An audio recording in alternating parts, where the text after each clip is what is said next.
Chapter 7, Neethan F. Jordan.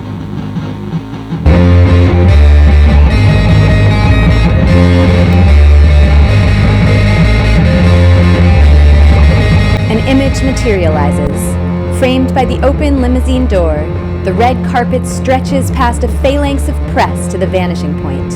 Neethan fucking Jordan steps from the private interior of his transportation into his real-time, flashlit and filmed public spectacle, the red path slashing wound-like across the parking lot, the rented polyester fiber unfurled alongside a barricade behind which photographers and camera crews wait encumbered with their gear. To his right stands a vinyl backdrop some 10 feet high, printed with thousands of logos for Season 4 of Stella Artois, Newman Assassin. Neethan models a pair of black sunglasses, prototypes from his line. His face tingles from a facial. 2 Altoids effervesce on his tongue. The product holding his hair in a swept-back wave is composed of organic materials harvested from 10 countries, 6 of them war zones.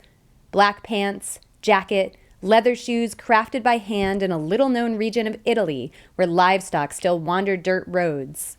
A white starched shirt with the top button unbuttoned. Neethan is a tall dude, 6'8", and watching him come out of a limo is like watching a cleverly designed Japanese toy robot arachnid emerge from a box, propelling a torso on which nods his head, across which is splashed a smile of idealized teeth.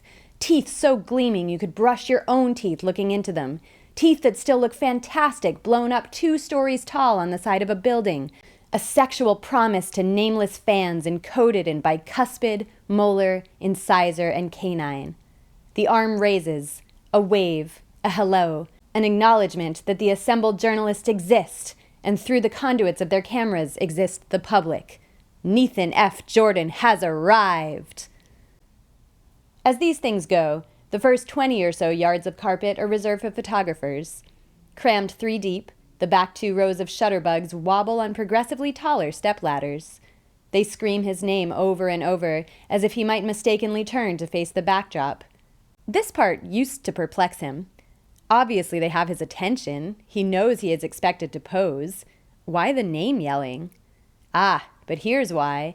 By yelling his name so voraciously, they make it impossible for him not to smile. Neethan pivots, does an open-mouthed smile like, "What crazy freaking fans!" Transforms his fingers into guns, transitions into mock angry, into slightly amused, into humbled, into ecstatic, each expression provoking cluster bombs of flashes. He imagines photo editors clicking to find the right image to complement the editorial slant of the accompanying 150 words. "People! Yes!" Neethan exclaims, and that's all it takes for the shouting to boil over, rising to Beatlemania temperatures among the photogs. Pointing out individuals behind the spastically stuttering cameras, he says, "Jimmy! Isamu! Marty, you dress so sexy, I can hardly take it!" Out of the many things Neethan can't fathom, what he most can't fathom is anonymity. He knew it briefly as a child. The vast unfilmed, the people nobody knows anything about, are conceptually exotic to him. The only time he gets close to understanding how it might feel to be unfamous is when he plays one of them. In those instances, he is expected to empathize with the plights of migrant farm laborers and other people doing, stuff like that. He can't tell anymore whether he's done something to instigate his fame or whether he has merely been chosen as its filter. Fame is a sticky, candy-like substance. A river of it courses through his life. It is as close to religion as he will ever likely get. Of course, the kicker is he lived in a group home in Seattle until the age of 6 and has never known his birth parents. The staff at the group home couldn't agree on what he was ethnicity-wise. Filipino? Mexican? Whatever it was, he had brown skin and black hair and a honker of a nose. As a kid, the nose had haunted and shamed him until the rest of his cubist, handsome face rose around it like a village, maturing around a cathedral. Then, one day, a woman named Mrs. Priest showed up. The hope that she would be his mom lasted about 15 minutes.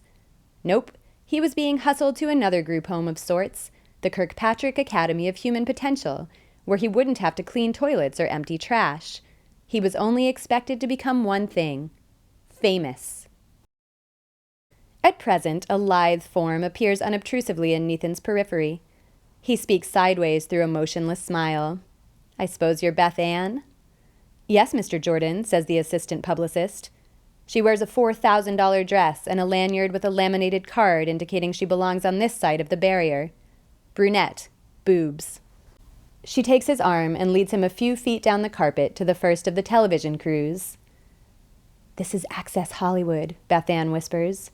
Jerry McDonald Reese, reporter. As the words enter his ear, Neethan is already extending his hand and broadening his smile, providing full-on gums now, processing Beth Ann's info concurrently as he speaks. Access fucking Hollywood! Hell yeah! I haven't seen you since the premiere of the Barack Obama story. Was this the slightest blush from Jerry?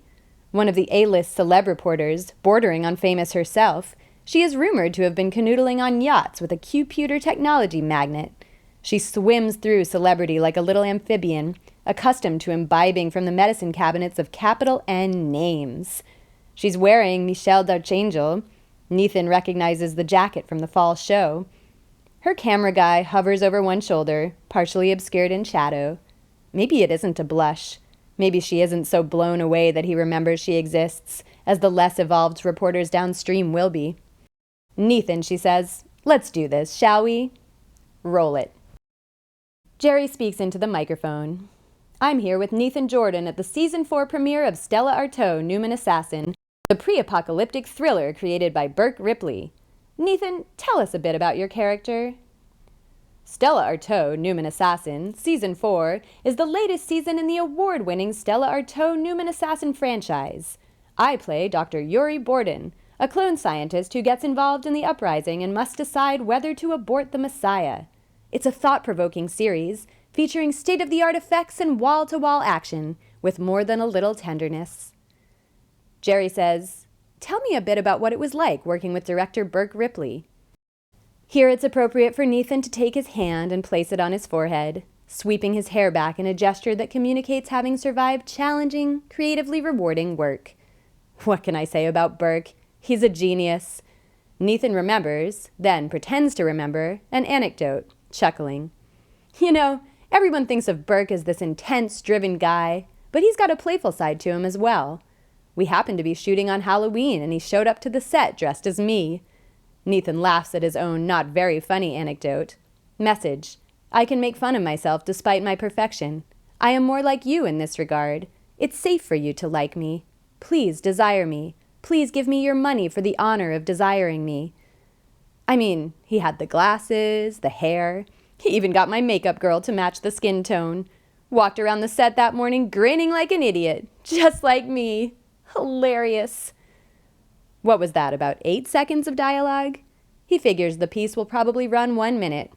Intro, red carpet montage, a bite from him, preview clip, bite from a co-star, more montage, closing summary. Presently from Beth Ann, Tom Parsons, Fox Entertainment News. Tom, Neethan says, arm cantilevering from his trunk, using the handshake as a judo-esque method of pulling this Tom character closer, slapping him on the back in the kind of hug grown men give their dads. He has never met this guy. Clearly someone on the downward slope career-wise, probably accustomed to reporting hard news, probably glorified those FUS days when reporters braced against hurricanes or emoted beside a slag heap that up till then had been a mega mall. Now he was feeding the machine that barked for nubile starlets to release their gynecological records. Tom Parsons, graying at the temples, doing his professional best to convey a sense of levity, failing for the most part, probably owing to the fact that he'd never been within pissing distance of the caliber of celebrity that was Neethan fucking Jordan. Real middle name, by the way. He'd had it changed legally around the release of legislative deception. Tom says, Harvey, you ready? Rolling? Okay. Neethan, I understand you just started a new philanthropic venture. Neethan's lips fall around his smile. He cocks his head to one side, a little low, eyes raised, semi-waif-like. Thanks for asking, Tom. The Neethan fucking Jordan Foundation has a simple goal. Help kids to stop abusing the bayonet and stop becoming each other's embodiments. Neethan's mind goes into another room and cracks a bud as he recites his spiel about the nonprofit that bears his name. There is one part of him that moves his mouth, while another part imagines a highlight reel of Tom's career. Here is Tom, the young reporter, blubbering and weeping into a wind-scraped microphone before a scene of utter smoking devastation. "Oh my God! All of Atlanta! Holy fucking shit! Oh, people! Dear Jesus Christ, we're all gonna die! Get me the fuck out of here!" A few more clips like this pass through Neethan's head. Shots of Tom on a makeshift raft on a vast expanse of polluted water, confiding in the camera that he'd just consumed his dead cameraman's thigh. There's only so much of this FUS footage Neethan can imagine, so he logs out. Because, when you give a child a future, you give humanity a future, he concludes. Tom seems satisfied with the answer and asks what the new season is about. Stella Artois, Newman Assassin, Season 4, is the latest in the award-winning Stella Artois Newman Assassin franchise. I play Dr. Yuri Borden, a clone scientist who gets involved in the uprising and must decide whether to abort the Messiah. It's a thought-provoking series, featuring state-of-the-art effects and wall-to-wall action, with more than a little tenderness. Thanks so much! According to Beth Ann, the next reporter is Nico Renault from Hollywood Japan Network. Nico's recently had his face tattooed to look like the kabuki made-up Gene Simmons of the pre-FUS rock band Kiss. He wears his hair in bright blonde spikes. He also wears the body of a cow suit without the head, the rubber udders protruding at crotch level, lending the getup a rather multi-penised look. Neethan remembers Nico from when he hosted Fuck Show. He'd been a guest once, on the same night as the recently defrosted Ted Williams. The slugger had stolen Neethan's thunder, and the movie star still resented the whole disaster. During the skill testing segment of the program, Williams had outperformed Neethan in a contest where they dressed up as porcupines and raced through a labyrinth trying to spear as many apples as they could with their spines, with each apple representing $10,000 given to the charity of their choice. Thanks to thawed Ted Williams' skills, a few hundred kids in the Dominican Republic now had protective eyewear. Not one of Neethan's finer PR moments. The blogosphere had chortled at the clips of him rolling around in the porcupine suit, seemingly incapable of spearing an apple. But he'd been doing a lot more drinking in those days and had been adjusting to the LA-Tokyo jet lag. He'd vowed never to do Fuck Show again. "Neethan Jordan, tell me about the size of your balls," Nico says. "Nice ink, Nico," Neethan says, in no mood to play along. "You still molesting little Malaysian boys?" "Neethan Jordan, when are you going to perform penetration again?" "You're still on the air?" "Neethan Jordan, please tell us when you will fuck for the world once again." "I'm surprised you made it to this position on the red carpet. I thought you'd be stuck with the Icelandic language print journalists." "Neethan Jordan, Japan wants to know. When are you going to finally decide to get your nipples pierced?" "I still think Ted Williams had an advantage." "Neethan Jordan, please say a few words about your show." Stella Artois, Newman Assassin, Season 4, is the latest in the award-winning Stella Artois Newman Assassin franchise. I play Dr. Yuri Borden, a clone scientist who gets involved in the uprising and must decide whether to abort the Messiah. It's a thought-provoking series, featuring state-of-the-art effects and wall-to-wall action, with more than a little tenderness. "Neethan Jordan, Japan says keep on rockin' and rollin'." Into the camera. "And you keep rockin' and rollin' too, Japan." Oh, Japan. Neethan imagines those humble underwater salarymen going about the business of falling in love with pieces of furniture enhanced with human-like appendages designed for stroking, in domed Tokyo beneath the sea.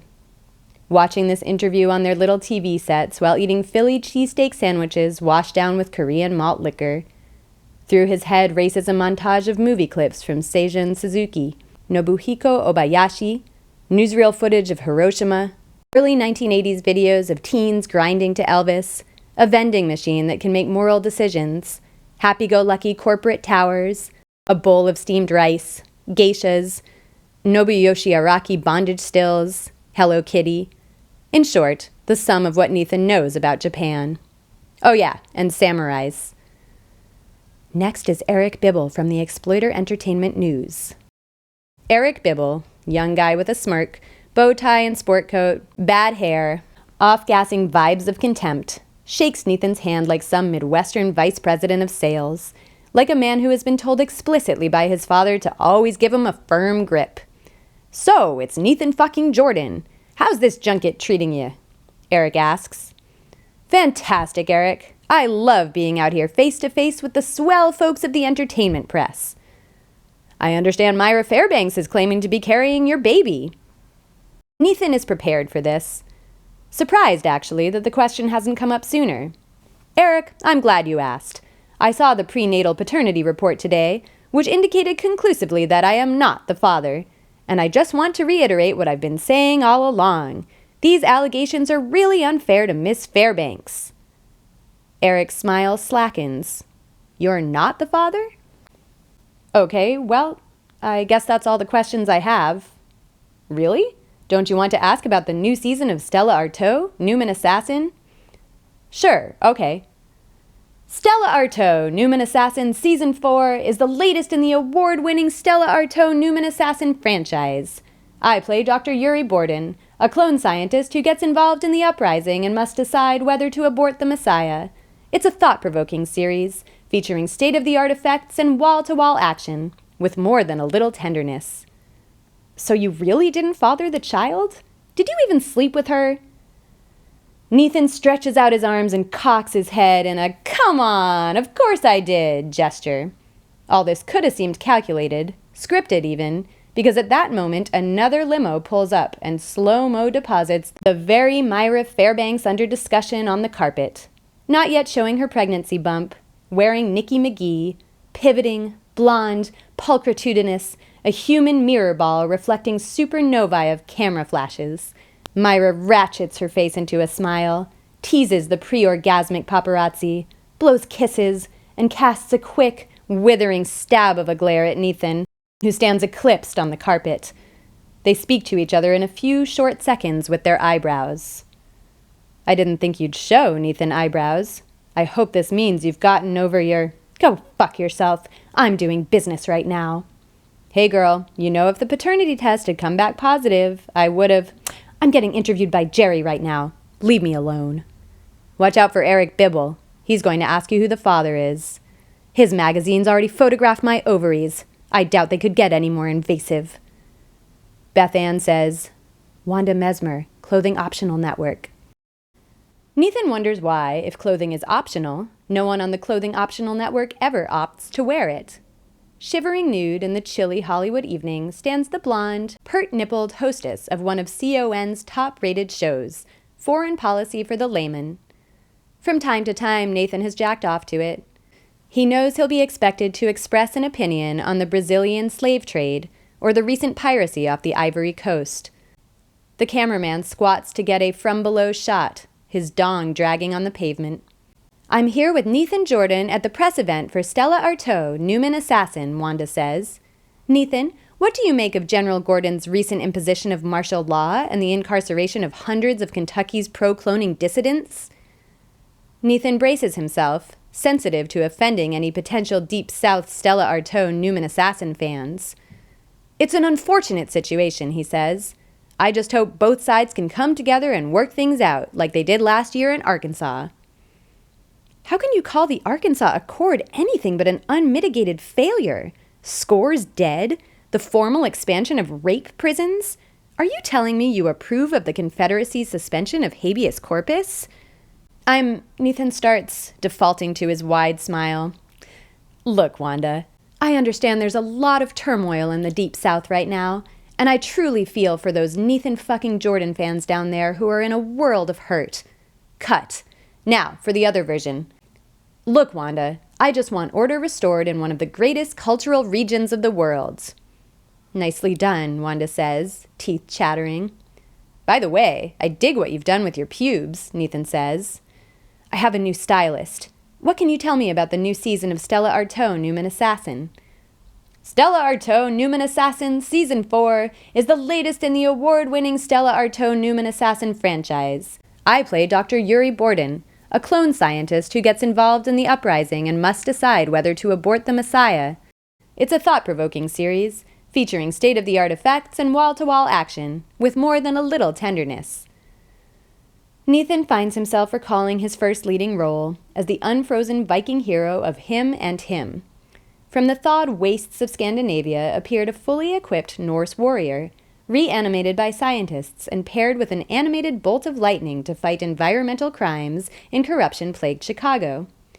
The movie's title derived from the fact that neither character had a proper name.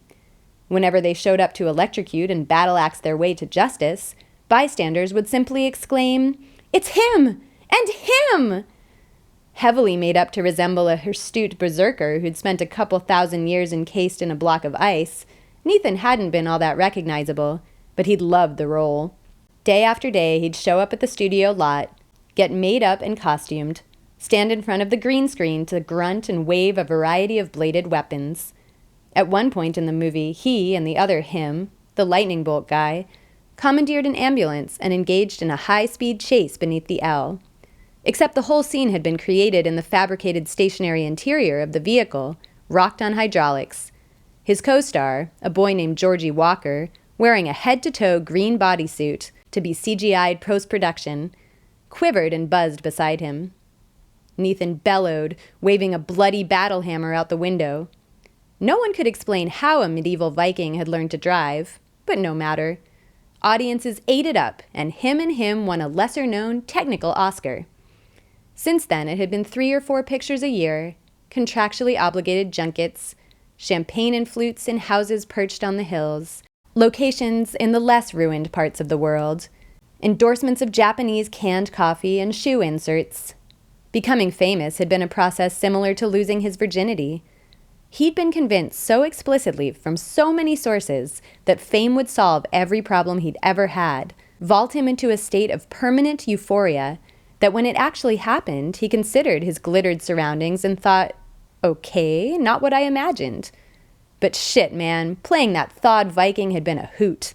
He wanted a role like that again, one in which he was only required to grunt and axe bad guys. Stella Artois, Newman Assassin, Season 4, is the latest in the award-winning Stella Artois Newman Assassin franchise. Neethan speaks absently to the next journalist, a schmuck from some online-only outfit. He smells Myra's perfume, concocted in a Swiss lab from an Amazonian water beetle and endangered alpine flowers. He replays highlights of their carnal encounters, loops the image of her ass raised up off the bed, spread to reveal the anal aperture and beneath it the valley of pussy. Is he getting hard? Jesus, okay, think of the Ku Klux Klan, quick! That usually does it for bone prevention. All it would take would be for one cameraman to pan down and notice his newly pitched tent, and it would be all over the tabs. The Klan starts disrobing, revealing themselves as tattooed strippers with thongs. And some of them are even black. Fucked up, Neethan. He shoots an eyebrow over to Myra, who's giggling with Eric Bibble, touching him lightly on the shoulder, engaging him fully in her celebrity tractor beam. What Neethan wouldn't do to transform himself into him, the Viking, not the lightning bolt, carjack a taxi, and get the fuck out of here right about now. But the red carpet stretches interminably onward, allegedly leading to the doors of a sushi restaurant where the release party is to be thrown down. I play Dr. Yuri Borden, a clone scientist who gets involved in the uprising and must decide whether to abort the Messiah. So about that Messiah, spoiler alert, as far as Neethan can fathom, Stella Artois, Newman Assassin, foretold of a day when the Q-Pewters and their attendant monks would instigate a mass wave of virgin births, remotely impregnating girls around the world with a race of Nietzschean Ubermensch messiahs. In the show, Neethan, as Yuri Borden, learns of the virgin births when a teenage girl enters his clinic complaining of cramping and losing her period. Her parents can't or won't believe she's lying that she's never had sex and urge her to abort. As Yuri races against the clock, uncovering more evidence that the pregnancy is part of a vast plot instigated via the bayonet, he is pursued by members of a radical offshoot sect of monks who want to bring about the second wave of FUS. In the trailer, Yuri Borden exclaims, "You mean they want to restart the fucked up shit? Shit! That's messed up!" So the film had some heavy research behind it. There were actually folks out there who wanted to bring back the FUS. More than not understanding the unfamous, Neethan can't wrap his head around this brand of nihilism. He'd studied some of the pro-FUS propaganda for the role, phoned up on Peter Ing, and from what he can tell, the argument goes something like this. Humanity got what it deserved with the FUS. reducing itself to 1/5 its original size. Seeing that the worst of the FUS was over, the traumatized survivors got back to work, reconstructing and applying new technologies, more or less cleaning up the joint. As this reconstruction effort rolled along, the memories of the FUS atrophied, and a great surge of optimism and brotherhood seized the world. Hugs all around. But the shit, certain Ing-inspired revisionists argued, had never really ceased being fucked up. In fact, they said, the shit was by nature fucked up. Human nature, they argued, was designed to destroy the planet, a biological version of a gigantic asteroid or volcanic freakout. Neethan shuddered. Good thing these Ing acolytes were relegated to the fringe. Shows like Stella Artois, Newman Assassin, were meant to keep them there. It was through the effort of the Q-Puter monks that humanity would continue to thrive, and once extinct species would be brought miraculously back to life. Cities would reconstitute themselves, obliterating the memories of their previous thermonuclear levelings. Hand in hand, folks of mixed ethnic and religious backgrounds would sing before the cameras, in fields of daisies. It's a thought-provoking series, state-of-the-art effects, wall-to-wall action, more than a little tenderness. Neethan doesn't even know to whom he is talking now. His brain has officially taken a bow and outsourced this responsibility to his mouth alone. Away it chatters and smiles, two things it is superbly good at and can accomplish by itself, as far as Neethan is concerned. Listen to it go, chuckling and joking with a moony young reporter who so clearly wants his dick. Which, damn it, remains at 3/4 salute despite the clan fantasy. His and Myra's pheromones are still doing it right on the red carpet. Think of it this way. She is probably smelling his cologne and getting aroused. Quid pro quo. Beth Ann tugs at his elbow, introducing him to Dirk Bickle. Dirk? Neethan says, snapping back into the moment. What the hell are you doing here? Bickle looks old. Worse, he looks bloodied. His face is scraped and bandaged, and one leg is entombed in a cast. Holding himself up with crutches, he attempts a pained smile. Around his neck hangs a bogus laminate identifying him as a reporter from the Homeless People channel. He snuck in, obviously. Neethan, my biggest success story. I am so glad to see you. What happened to you?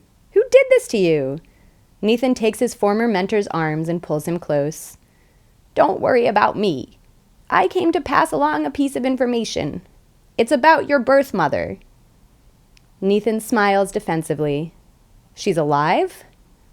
Bickle shakes his gray head. Afraid not, Neethan. And it gets weirder. Not only is she dead, she's been dead for 500 years. Neethan laughs. WTF, Bickle?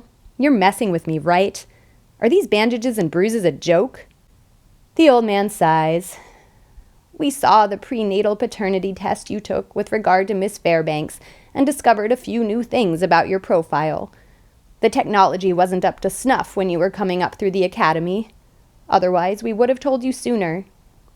First, it's true. You're Native American. Doesn't surprise me. And you're the last of your tribe. What do you mean? I mean you're the last of your genetic line. There are no other living relatives from your particular gene pool. Who were they? We haven't figured that out yet. Neethan steadies himself against a barrier. So what am I supposed to do with this information? I've got a series to promote. You have to go to Seattle. Find out what happened to your tribe. Just follow the red carpet. Now, Bickle, why would I want to do that? Bickle leans forward and speaks into Neethan's ear. It is Kirkpatrick's will. And like a ghost or screen dissolve, Bickle backs away and other cameras and reporters fill the gap with their chattering questions and Klieg lights. Beth Ann takes his arm again and whispers, Kelly, Stacy, and Brandy from the Kids Super Network. Neethan now faces 3 preteens, each a billionaire, standing in a row, clutching one another's arms and jumping in unison. OMG! They scream. OMG! Hi, ladies, Neethan says, causing the middle one to faint. The other 2 fan the middle one's face until she returns to consciousness. Over their heads, 3 lenses bob and weave, behind which squint 3 cameramen. The preteen on the left, Kelly, asks the first question. "What's your favorite movie?" "My favorite movie is Gifted Children's Detective Agency." "Oh my god, do you have a girlfriend?" Stacy asks. "Not currently. I'm single," Neethan says, provoking an intensified bout of high treble squealing and unison jumping, not to mention a quick glance from Miss Fairbanks, presently interviewing with the Clothing Optional Network. "Favorite color?" Brandy says, looking close to vomiting. "Aubergine." "What's the series about?" all 3 ask together. Stella Artois, Newman Assassin, Season 4, is the latest in the award-winning Stella Artois Newman Assassin franchise. I play Dr. Yuri Borden, a clone scientist who gets involved in the uprising and must decide whether to abort. There's a whole spiel on it on the B-roll. Just have your producers pull something from there. The 3 young journalists refuse, insisting that Neethan repeat the boilerplate. He sighs and complies. When the camera stops rolling, the 3 tweens drop the overwhelmed bubblehead shtick and resume the conversation they'd been having about a new branding firm in which they'd invested considerable time and capital. Haunted by Bickle, horny by Myra, Neethan proceeds down the line. His hard-on has begun to soften, still firm, but perhaps not as unyielding as it had been before he'd been asked about his favorite color. He recalls fondly the movie star sex in which he'd engaged with the starlet, the kind of sex in which the 2 people are fucking the variety of characters the other has played, rather than anything one might rightly call another person. At one point, Neethan had been fucking Sherry Nettles, the civil rights attorney Myra had played in Prom Queen, Ground Zero, while she had been fucking his Gordon Lampefear, the morally ambivalent assassin of Saucy McPherson's game. I'm the last of my line, he thinks. So what? The idea feels antique, belonging to another generation, something too complex to trip him out. Cameras claw at his face. He extends his hand again, to a Portuguese language station's arts and entertainment reporter, and from 1,000 feet under the sea hears himself prattling about the series he's made, a series he doesn't entirely understand, owing to the brilliance or ineptitude of the director, but about which he speaks with utter confidence and enthusiasm. He watches himself shake more hands, recite more spiels, grin his panties-dropping grin, and knows that this parade of surfaces is about to come to an end. He's going to Seattle. He's going to follow the red carpet. He'll find out where he came from. It's Kirkpatrick's will. Commercial break.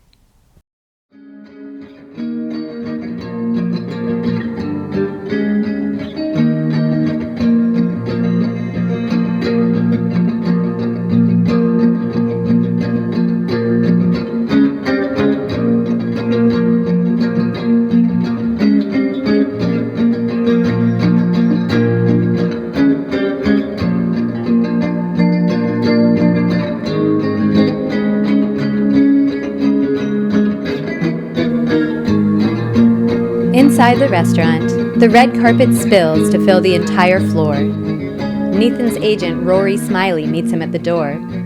Rory is a short man, but doesn't have a short man's hair-trigger personality. This is probably thanks to the fact that he suffered through a case of premature puberty, for instance, growing facial hair at the age of 4. He'd been taller than the rest of the kids in his class until high school, and still thinks of himself as taller than everyone, including Neethan, who towers above him. The premature puberty had been a matter of some brief national attention, with a camera crew following the young Rory around his Montessori school as he worked with golden beads in the Pink Tower, addressing his classmates in a commanding baritone. Every morning his doting parents had given him a bubble bath and a shave, and by nap time his 5 o'clock shadow would start to come in. It's a drag being a preschooler with ball hair. "Hi, Rory. I'm Native American, apparently," Neethan says, squeezing his agent's shoulder. "Tonight, my friend, you can be anything you want," Rory says, offering a macanudo. Neethan takes the cigar and bends down low to allow Rory to light it. "No, really, I'm an Indian. I just found out." "Whatever you say, boss." A host appears, a Newman-looking guy with a wobbly eye, and shows them to their table. Rory orders a dozen kinds of sushi and 4 kinds of sake. "And a booster seat, if you could," he says. The restaurant fills with flax disgorged from the red carpet. Beth Ann, her job complete, seeps into the background with the other bottom feeders gathering about the open bar. Myra enters, a celestial event best witnessed with a space telescope, and is seated at the opposite side of the restaurant. Neethan recognizes the guy who did his hair on Stella Artois heading straight for the booze. The portion of the restaurant Neethan and Rory occupy is roped off, intended for VIPs, with other sections set aside for lower magnitude studio employees and the journalists and their crews. Now is to be expected an onslaught of perma-tanned studio execs with big teeth and fists of gold jewelry, wanting to press flesh with the talent. Until then, Rory intends to go over some recent projects that have been pitched Neethan's way. So, I'm at lunch with Julian Moe yesterday, and he says to me, "Rory, what I wouldn't give to spend an hour with Neethan and get his thoughts on this Abraham Lincoln biopic I'm developing." Told you, Rory, I'm biopicked out.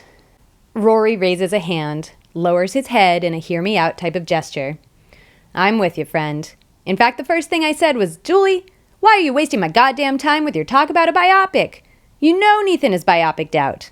So he says, "Listen, Rory, I know Neethan has had a string of biopics, but I'd be committing directorial malpractice if I didn't at least touch dick tips with Mr. Jordan about this. It's built on a proven formula."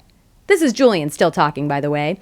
"It's built on a proven formula. It's a remake of John Ford's Young Mr. Lincoln." Can you see Myra's table from where you're sitting? Rory cranes his neck.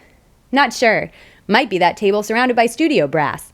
Anyway, Julian keeps talking. Says, "Rory, listen. I'm looking for an A-lister with gravitas. I'm looking for someone who can shoulder the burden of portraying the motherfucker who freed the slaves. El Presidente. And no one can fill those presidential pants like Neethan F. Jordan. Do you hear what I'm saying?" Is there a love interest? Yeah, well, no. Sorta. She dies in the first act. Pass. Next. So I got this call from a friend of a friend of a friend at a little production company you may have heard of, Remote Sasquatch Productions, and whisper, whisper, I hear they've got Phil Nickerman's new script, a fantasy drama of sorts. They've got Susan Rausch set to direct, up-and-coming young director. You can feed off that kind of cred. And it involves unicorns.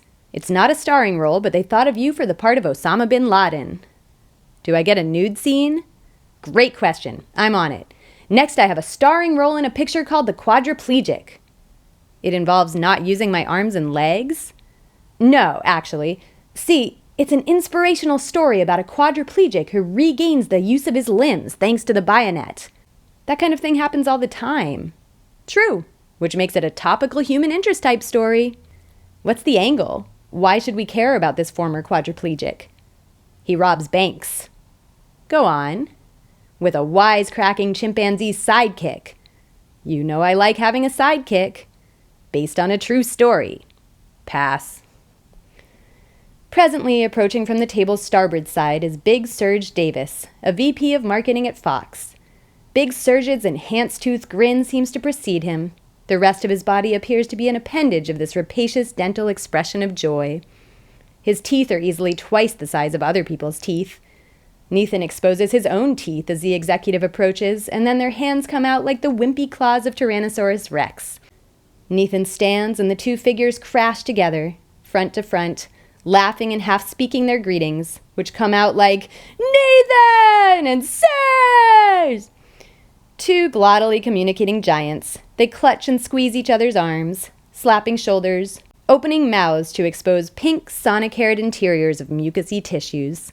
From Neethan's mouth still dangles his cigar, held precariously in place by lower lip moisture. After a minute or so of this, they verbally indicate their goodbyes, and Neethan sits down as their first wave of sushi arrives. He hears Myra laugh across the room. He imagines himself as Marcello Mastroianni pursuing an Anita Ekberg version of Myra up a Roman spiral staircase. His mind spins a series of lip-locked fantasies with swollen strings and wonders if there is any way to think about their brief commingling of bodily juices besides cinematically. He and Myra had accidentally rolled into each other's gravitational fields during the hours of rehearsal for their full-frontal nude sex scene. Their own personal meet-cute moment. Then crap, a pregnancy. For the first time, while chopsticking a piece of Ikura Gunkan Maki, He wonders who the father might actually be. In the movie, Yuri Borden discovers a secret cabal of Indonesian scientists who engineer a method of remote bionet fertilization in which they hack birth control systems to release artificial spermatozoa into women's uteruses. Could have been something like that with Myra. Maybe a fanboy hacker in his bedroom somewhere, bored of just jerking off to the 3D X-rays of Myra's internal organs, decided to hack his way into her uterus and impregnate her online. It could happen, he supposes. He had done some reading in his trailer to prepare for the role, learning a little about how the bionet interfaces with reproductive systems. You can find out anything about anyone's physical condition via the bionet. You can track T-cell count, endocrine levels, the squirtings of various enzymes from specialized valves, brain activity, some even said thoughts. Dreams?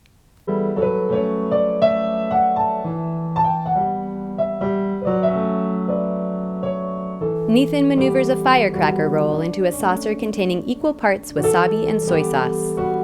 "Earth to Neethan," Rory says, waving chopsticks in front of his client's eyes.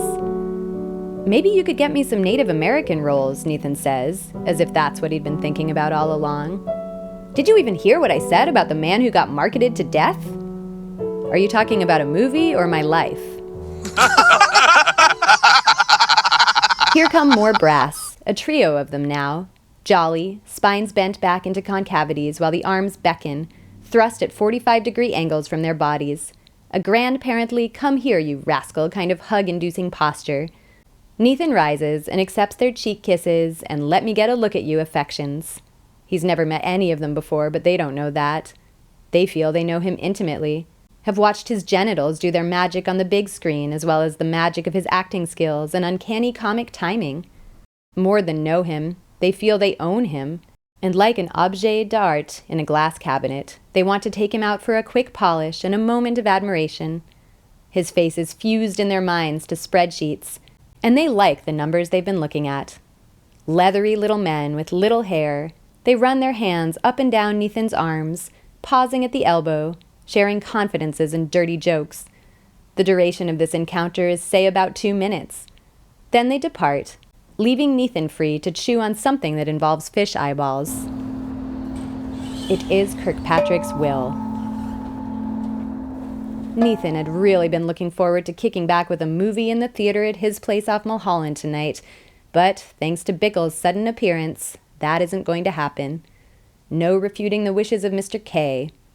Neethan knows as soon as he is powered up on sushi and receives the figurative blowjobs from the executive class, he will be locating the exit and striding along the red carpet to wherever it might lead. Behind him, he will leave a lousy release party underway in a decent Japanese restaurant with waitresses rigorously trained to pretend they don't recognize him.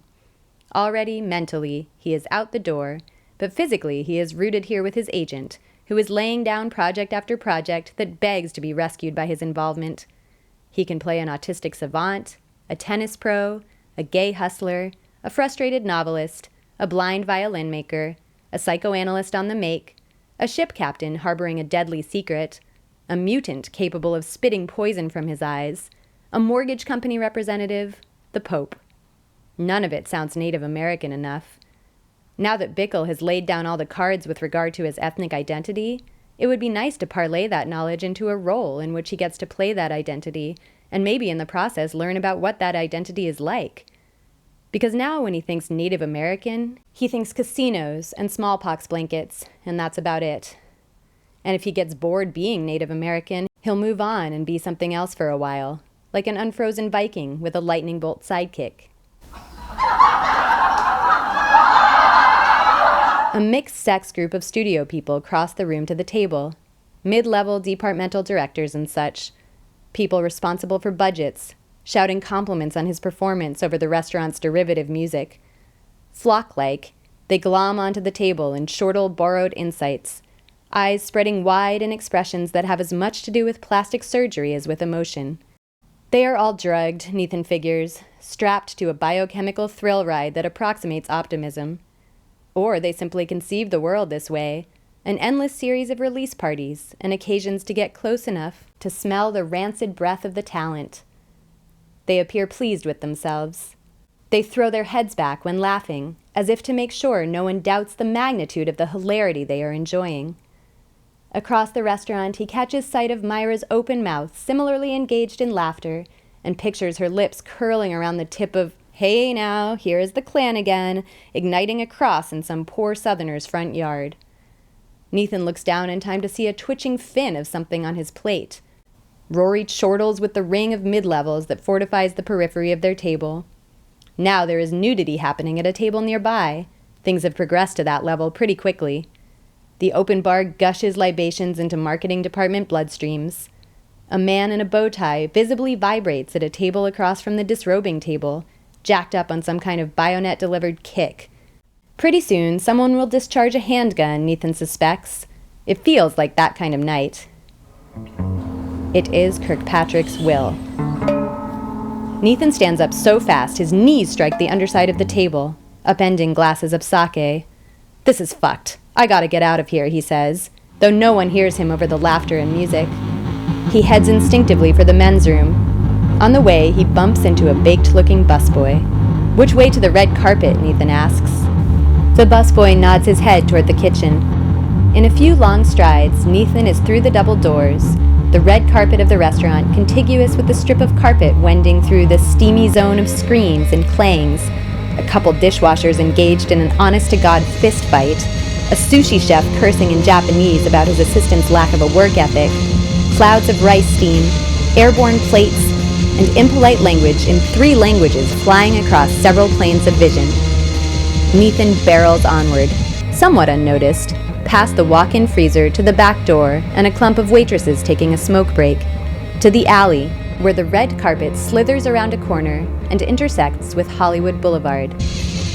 Neethan stumbles onto the famous thoroughfare and sees that the carpet stretches ahead as far as his eyes will focus, block after block, westward toward La Brea. The glittering, slutty trinket shops of a reconstituted Hollywood frame his gaze. How is it that after the world seemingly ended, this obnoxious place rebuilt itself from scorched rubble to resume the manufacture of dreams? Why had this, of all places, been a priority? It feels as improbable as his own destiny and origin, beckoning to him from beyond the lights.